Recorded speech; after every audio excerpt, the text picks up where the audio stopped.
আসসালামু আলাইকুম ভিউয়ার্স, আজকে আমি নদীর ছোট কাজলি মাছ রান্না করে দেখাবো। কাজলি মাছ রাঁধতে কি কি লাগছে তা আমি দেখিয়ে দিচ্ছি।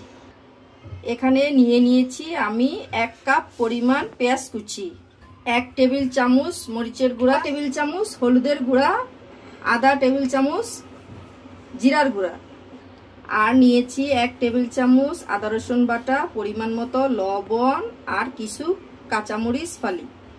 রান্নার জন্য পরিমাণ মতো সয়াবিন। এখন আমি পরিমাণ মতো সয়াবিন তেল ঢেলে দিচ্ছি। সয়াবিন তেলটা একটু গরম হলে আমি পেঁয়াজ কুচিগুলো দিয়ে দিব। দিয়ে দিলাম পেঁয়াজ কুচি। পেঁয়াজ কুচিগুলো হালকা বাদামি করে ভেজে নিচ্ছি। পেঁয়াজগুলো হালকা বাদামি করে ভাজা হয়ে গেছে।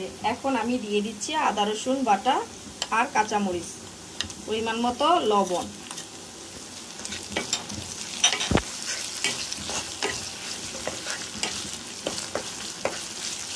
তারপরে একটু পানি দিব। পানি দিয়ে হালকা কষিয়ে নিব। তারপরে গুঁড়া মশলাগুলো সব দিয়ে দিব। এখন মশলাটা আমি ভালো করে কষিয়ে নিচ্ছি।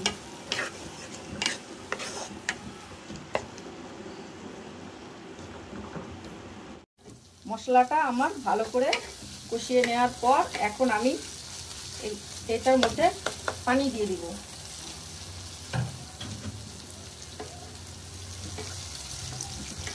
অল্প পানি দিয়ে নেড়ে চেড়ে বলক আসা পর্যন্ত অপেক্ষা করব।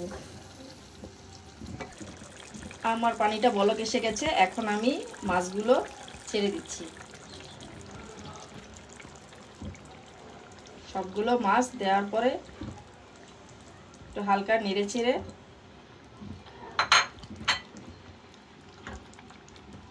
দিলাম। এখন এই যে হয়ে গেছে আমার গুঁড়া মাছ কাজলি মাছ ভুনা। এখন আমি পরিবেশন করে আবার ফিরে আসছি। হয়ে গেল আমার কাজলি মাছের চচ্চড়ি। কাজলি মাছের রান্নাটা যদি আপনাদের ভালো লেগে থাকে তাহলে আপনারা অবশ্যই এটা ট্রাই করবেন। এই রান্নাটা যদি আমার ভালো লাগে তাহলে লাইক, কমেন্ট এবং শেয়ার করতে ভুলবেন না। আমার চ্যানেলটি অবশ্যই সাবস্ক্রাইব করবেন। আর যারা সাবস্ক্রাইব করেছেন তাদেরকে অসংখ্য ধন্যবাদ।